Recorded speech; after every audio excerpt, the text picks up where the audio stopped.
दोस्तों, दुनिया में एक इंसान आया, उसने अपना जीवन जिया और मर गया।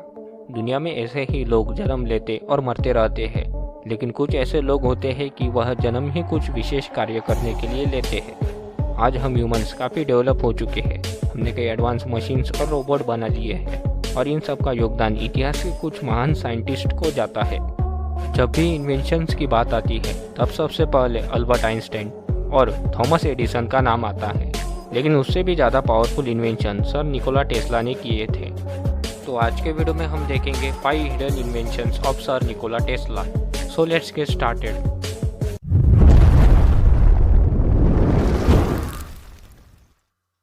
वीडियो में आगे बढ़ने से पहले हमारे चैनल को सब्सक्राइब करें। नंबर 1, डेथ रे। डेथ रे एक ऐसा लेजर बीन वेपन है जिसे 1930 के दौरान निकोला टेस्ला ने प्रपोज किया था। यह डेथ रे वेपन की रेंज 250 माइल्स थी। यह किसी भी समुद्री जहाज या हवाई जहाज को 250 माइल्स की दूरी से ही उड़ा सकता था। यह हथियार मर्क्यूरी पार्टिकल को वैक्यूम चेंबर के अंदर साउंड के स्पीड से 48 टाइम्स ज़्यादा स्पीड से एक्सेलरेट करता था, जिससे एक high speed velocity laser beam निकलती थी, जिससे 250 माइल्स दूर के किसी भी ऑब्जेक्ट को डिस्ट्रॉय किया जा सकता था। यह वेपन इतना ज़्यादा खतरनाक था कि आप इसका अंदाज ऐसे लगा सकते हैं कि एक साथ अगर आसमान में 10,000 प्लेन्स भी हो तो उन्हें यह एक साथ डिस्ट्रॉय कर सकता था। लेकिन उनके इस डेथ रे वाले एक्सपेरिमेंट पर तब की गवर्नमेंट और मिलिट्री ने ज़्यादा कुछ इंटरेस्ट नहीं दिखाया।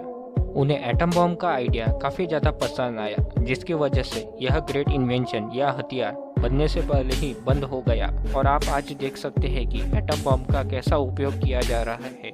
अगर यह डेथ रे आज हमारे पास होती तो हम हवा में ही मिसाइल्स को डिस्ट्रॉय कर देते। Number 2, earthquake oscillator. एक extreme power mechanical operator machine जिसे सर निकोला टेस्ला ने ईयर 1893 में बनाया था। दरअसल यह एक ऐसी मशीन थी जो बहुत तेजी से अप एंड डाउन वाइब्रेट करके इलेक्ट्रिसिटी प्रोड्यूस करती थी। लेकिन 1898 में निकोला टेस्ला जब इस मशीन पर एक्सपेरिमेंट कर रहे थे, तब गलती से इस मशीन ने एक अर्थक्वेक को जन्म दे दिया। तब बिल्डिंग के दीवारों पर धीरे धीरे क्रैक्स पड़ने लगी और आजू बाजू वाले एरिया में भूकंप आने लगा। तब निकोला टेस्ला ने उस एक्सपेरिमेंट को डिस्ट्रॉय कर दिया। उसके बाद जब पुलिस टीम ने सर निकोला टेस्ला को पूछताछ के लिए बताया, तब उन्होंने नेचुरल अर्थक्वेक कह के यह बात दबा दी। लेकिन यह एक इलेक्ट्रिसिटी प्रोड्यूसिंग मशीन छोड़कर एक अर्थक्वेक प्रोड्यूसिंग मशीन कैसे बन गई? इस इन्वेंशन को उन्होंने पूरी तरह नष्ट कर दिया। Number 3, wireless electricity. साल 1901 में न्यूयॉर्क सर निकोला टेस्ला एक बड़े से टावर को बना रहे थे। उन्होंने कहा कि यह टावर सिर्फ रेडियो वेव्स के लिए है, लेकिन उनका असली मकसद कुछ और ही था। दरअसल सर निकोला टेस्ला यह टावर इलेक्ट्रिसिटी को वायरलेसली ट्रांसफर करने के लिए बना रहे थे। इस टावर द्वारा पूरी दुनिया में इलेक्ट्रिसिटी वेव्स की फॉर्म में ट्रांसफर होती थी। लेकिन जेपी मॉर्गन जो इस प्रोजेक्ट पर पैसा लगा रहे थे, उन्हें ऐसा लगा कि अगर यह प्रोजेक्ट पूरी तरह सफल हो गया तो टेस्ला अनलिमिटेड इलेक्ट्रिसिटी प्रोड्यूस कर सकता है। अगर ऐसा हो जाता तो सारी इलेक्ट्रिसिटी प्रोड्यूसिंग कंपनी और पावर प्लांट बंद हो जाते। इसीलिए जेपी मॉर्गन ने इस प्रोजेक्ट पर पैसा लगाना बंद कर दिया और आखिर 1905 में सर निकोला टेस्ला को यह प्रोजेक्ट बंद करना पड़ा।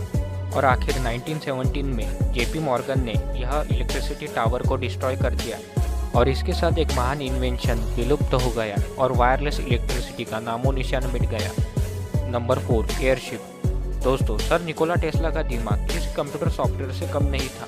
वह किसी भी मशीन का ग्राफ या वर्चुअल व्यू अपने दिमाग में देख पाते थे। ईयर 1919 में उन्होंने न्यूज़पेपर आर्टिकल में सुपरसोनिक एयरक्राफ्ट की बात की थी।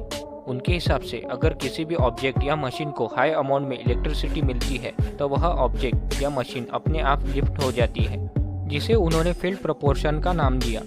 यह हवाई जहाज काफ़ी तेज़ी से उड़ सकता था और इस जहाज के एनर्जी सोर्स अर्थ पर बने हुए टावर थे, जो इसे वायरलेसली इलेक्ट्रिसिटी देते थे। लेकिन इस प्रोजेक्ट को भी किसी कारणवश बंद करना पड़ा। Number 5, thought camera. ईयर 1930 में सर निकोला टेस्ला ने अपने एक इंटरव्यू के दौरान एक रिपोर्टर को कहा कि वह थॉट इमेजिंग मशीन बना सकते हैं। दरअसल यह मशीन हमारे दिमाग में चल रहे विचारों को वर्चुअल स्क्रीन पर दिखा सकती है।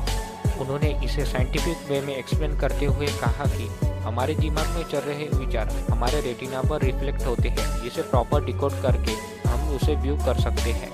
अब यह कितना सच है और कितना झूठ, यह तो किसी भी पता नहीं, लेकिन उनका यह इन्वेंशन कभी दुनिया के सामने आया नहीं और यह भी एक थ्योरी बन के रह गया। अगर यह आविष्कार पूरी दुनिया के सामने आ जाता तो हमारा दिमाग एक खुली किताब की तरह हो जाता था जिसे हर कोई पढ़ सकता था, लेकिन यह भी कभी सफल नहीं हो पाया। अगर यह इन्वेंशन सक्सेसफुली बन जाते तो आज दुनिया कुछ अलग ही होती। तो ये तो थे सर निकोला टेस्ला के 5 हिडन इन्वेंशन। फिलहाल आज के वीडियो में बस इतना ही। आपको वीडियो कैसा लगा हमें कमेंट करके बताएं। वीडियो को लाइक करें, शेयर करें, कमेंट करें और चैनल को सब्सक्राइब करें। धन्यवाद।